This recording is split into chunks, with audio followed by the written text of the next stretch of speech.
Hello and welcome to And Now for Something Completely Machinima, the podcast about machinima, virtual production, and other related technologies. We're here to talk this week about our film pick for the week, which is Ricky's pick.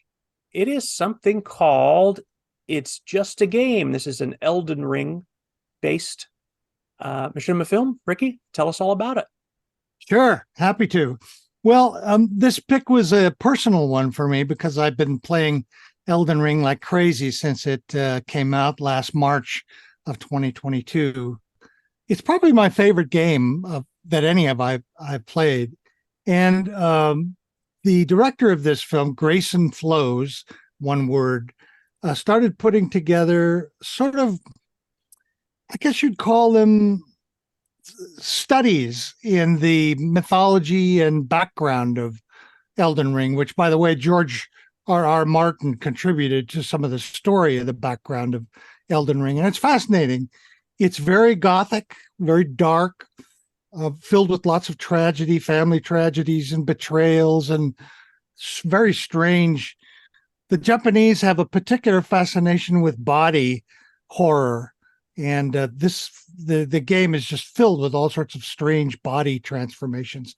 But anyway, Grayson Flows, his YouTube channel, he spends a lot of time on all of his short films, sort of elaborating on the background stories, picking particular characters and particular histories, and then illustrating them in a machinima style. He uses a hack, Otis INF, a guy who I assume makes extra money or a living hacking major games to enable machinima-like camera movements in the game. And but the difference is, rather than making them, in the past when people would do that, they'd just make it for free.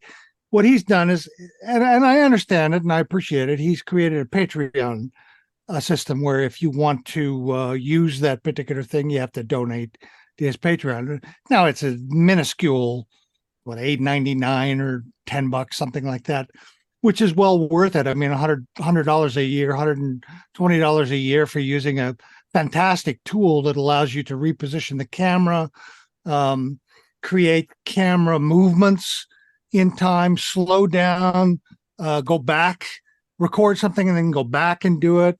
Very reminiscent of the very early days when, Phil, you did recamming of different fights and stuff. But in this case, it's not only the action of the game, but it's the cutscenes as well.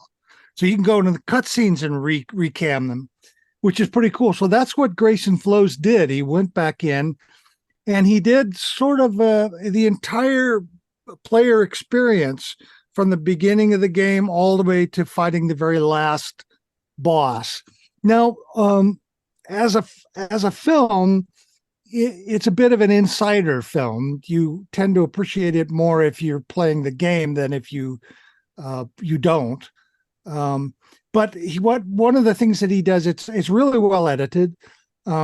He does a wonderful job of putting together the score to it and selecting particular scenes. You get a real feel of the game, and also a great sense of the game environment, because he'll have the character moving at center forward, and then he'll cut to another scene, and then another scene, and then another scene. So you get to see this strange feeling you get of going through an alien landscape, traveling, because it's an open world game, a huge open world game, and you can go anywhere you want, and it's filled with all sorts of strange and odd things.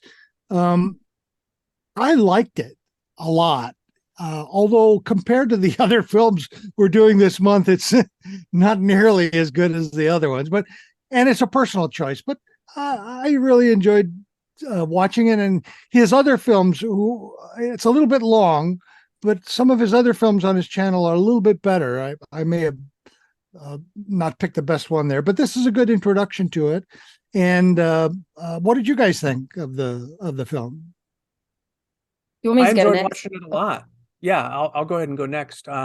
I enjoyed it a lot. I appreciated the fact that that change of environment that you were talking about, that the variety of landscapes and colors and textures and just these totally different environments showcased in this short little film. For someone who hasn't played the game, I've watched over my son's shoulder for all of maybe 10 minutes as he's played it.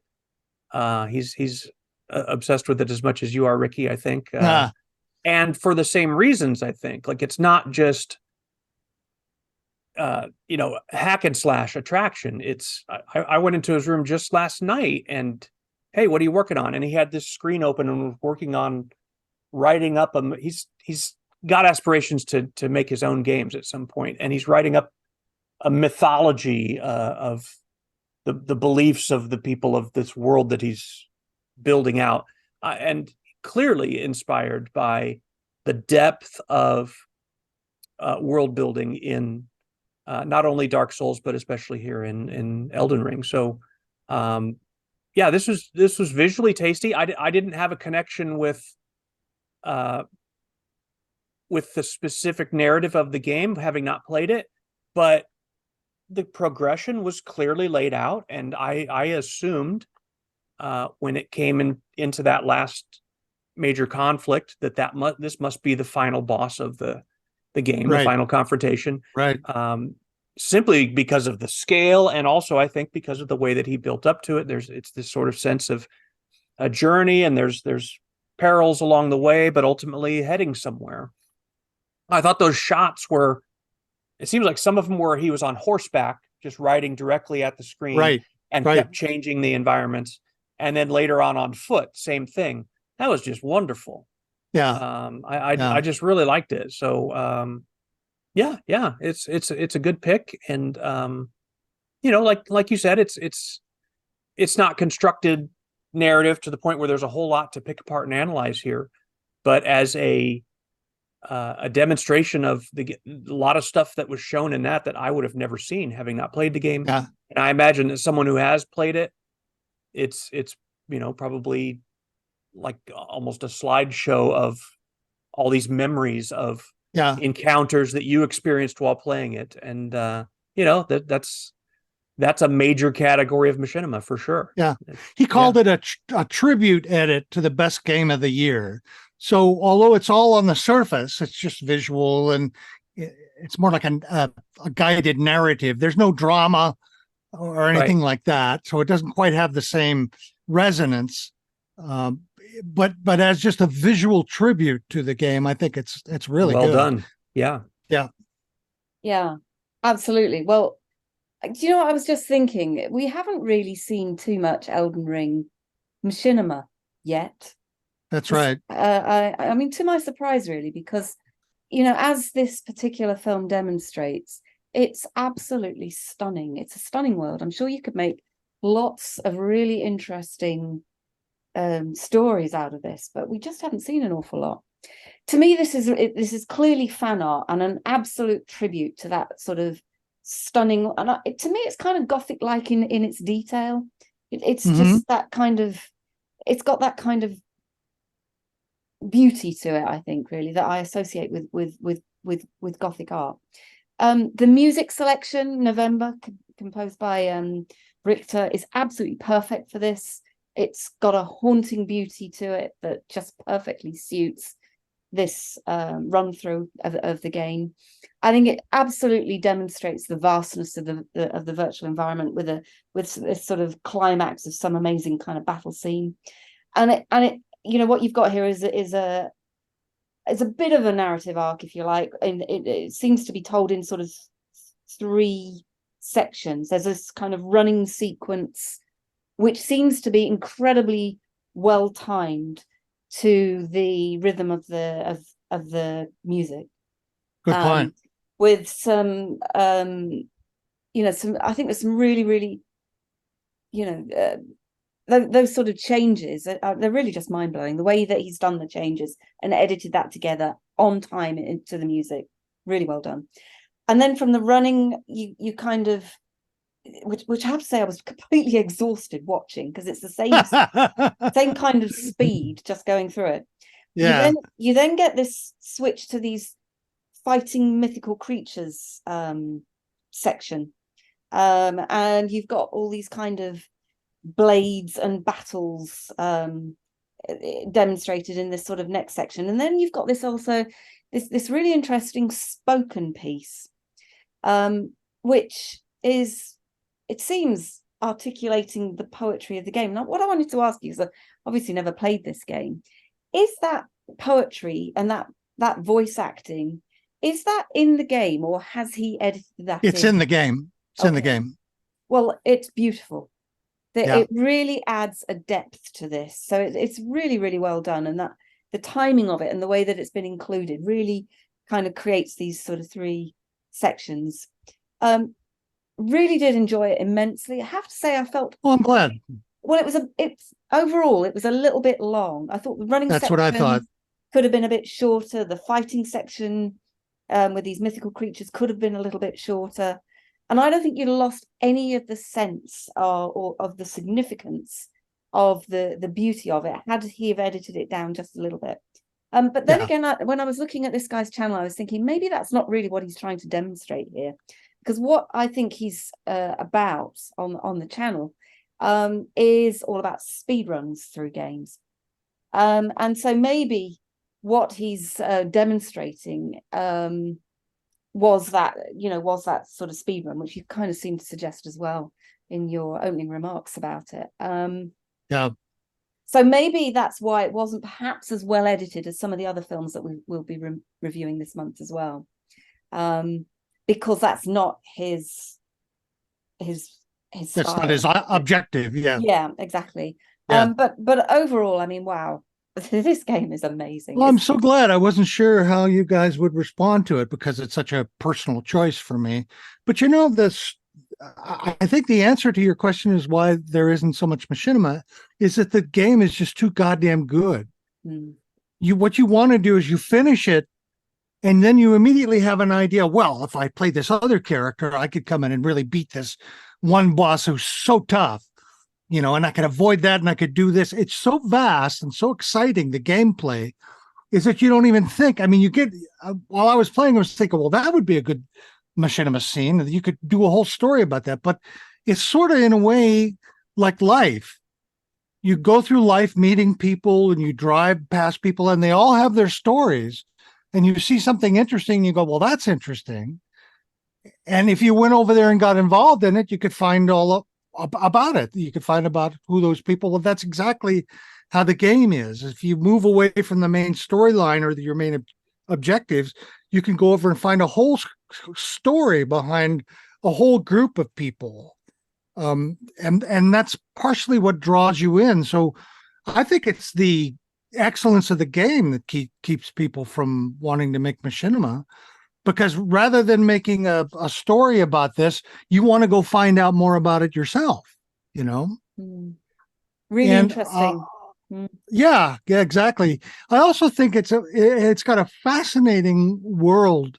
It's very much paralleling the story of Christianity, the mythology of Christianity, in which you have a fallen world, and then various people have changed the world because of their obsessive beliefs, either through, like, there's one very powerful person who has gotten the belief that the way to solve the problems of the world is to graft parts of other people onto himself. And their value is that the people are like objects to help him with his obsession. And that's just one small character. There's another character, an incredible warrior, a female warrior. And that's a great thing. Genders are very evenly matched all the way through the game. And there's another character in which she got is very powerful, group of sisters. All three women are very powerful in the game. And she came down because of it's a long story, but she came down with this terrible disease called rot, and it infected her. And so much so that and she's so powerful that it infected this whole area of the game. where if you go through it, you could get this rot thing that would kill you. So you have all of these fallen people, and you are the only person who's going to bring them all together. You play this kind of Christ figure, although you don't sacrifice anything. There's no sacrificial element. But the through line is you're going to become the Elden Lord, which will bring all of this together again. So that's just incredibly appealing, and it also fits all of the narrative tropes of classic fantasy too. The same thing with Tolkien's Lord of the Rings. The main character has the ring, and that by getting rid of the ring, he'll get rid of the awful thing that's breaking apart the world, and the world can reform again. So I think that myth that they're telling in the story is very appealing to people, even if they don't even know what the myth is, or they have no awareness of it.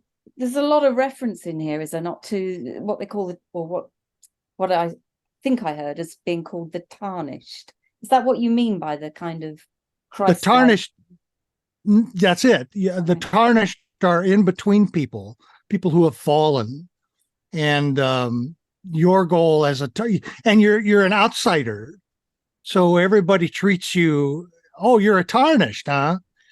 And you get this feeling of being inside of a story as you're playing the game, without the story being, because it's an open world, you're not forced down a narrative path.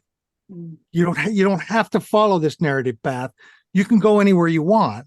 And what it is I didn't pay a lot of attention to the story when I first played the game, because the game is so goddamn hard. What you just want to do is learn how to survive through the game. It's the hardest game I've ever played. I think at one point I had to fight this one character over 50 times before I was able to beat them. And the only way I could do it was through advice from YouTube experts, Well, you missed I don't know how many shows last year playing Elden Ring. Yeah, I know. It's an obsession. It really becomes my partner. She just railed at me a couple times for, hey, you're damn, you spend so much time. I'm over it, thankfully, now, but I'm okay. Now my new obsession is Diablo 4. So there you go. But anyway, I really like this. And if you want to know more about it, check Grayson Flo's YouTube channel, because he's got many short tributes to Elden Ring. Well, I look forward to seeing more Machinima in it. But you know what? I was thinking maybe what we're looking at, because we're still seeing lots of Half-Life Machinima being made, aren't we? I mean, yes. However many years on. And I'm wondering, because that's also a very complex world that people seem to have kind of made more and more and more of as time has gone on, and they've understood the depths of it more, I suppose. So maybe that's what we'll see. Machinima will take a long time to come through on this one. Yeah, but Half-Life it had one foot in the Machinima world right from the very beginning. It did, yeah. So the tradition of people, even as people became middle-aged, they would look back at Half-Life 2 and go, wow, I can make a story out of that. The people playing Elden Ring, for the most part, I don't think are a lot of Machinima-oriented people, because modern Machinima has moved into the Unreal, Unity, iClone world, which is different. Great pick, Ricky. Thank you. I've seen the notification come up on Steam so many times, since we're friends on Steam. If Ricky is playing Elden Ring, Ricky's playing Elden Ring. So I knew this day would come eventually where we'd get to talk about it on the show, and I'm glad it has come. Actually, when that stopped, I got worried. I thought, is Ricky okay? One piece of advice for anybody wanting to play Elden Ring: don't mess with the bears. Whatever you do, if you ever see a bear, do not mess with it. Just go around it, ride around it, walk around it. And the dogs, don't mess with the bears and the dogs. That's all. If you do that, you'll be okay. Yeah, the bear advice translates really well to real world too. I think that would generally be my advice for bears. Yeah. Because if you go Cleveland, as well. And they're docile, but if you start messing with them, like, hey, I'm really gonna take care of you, they'll one-shot you, you know. Oh, by the way, one last thing. There's a really interesting, it's not Machinima, it's a 2D series that celebrates the absurdity of Elden Ring and the frustrations involved in Elden Ring. I think it's by Car Hat Productions, I think it is. But anyway, if you just do Elden Ring cartoon on YouTube, you'll see it. They did maybe 31 episodes, and they're hilarious. You should watch them, Phil. They're very funny. I'll check it out. It's this Sounds doofus great. sort of Buster Keaton-like character trying to play Elden Ring, and of course they just get smashed every turn, you know. But it's so funny. It's really, really good.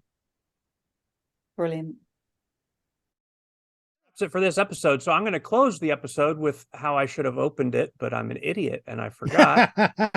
I'm Phil Rice, and with me is Ricky Grove and Tracy Harwood. Damien cannot be with us this episode. He's being chased by paparazzi. Yeah. Thanks to all the press attention he's been getting lately. So, but we hope to have him back with us soon, and we'll see you all in our next episode. Thanks, everyone. Thank you.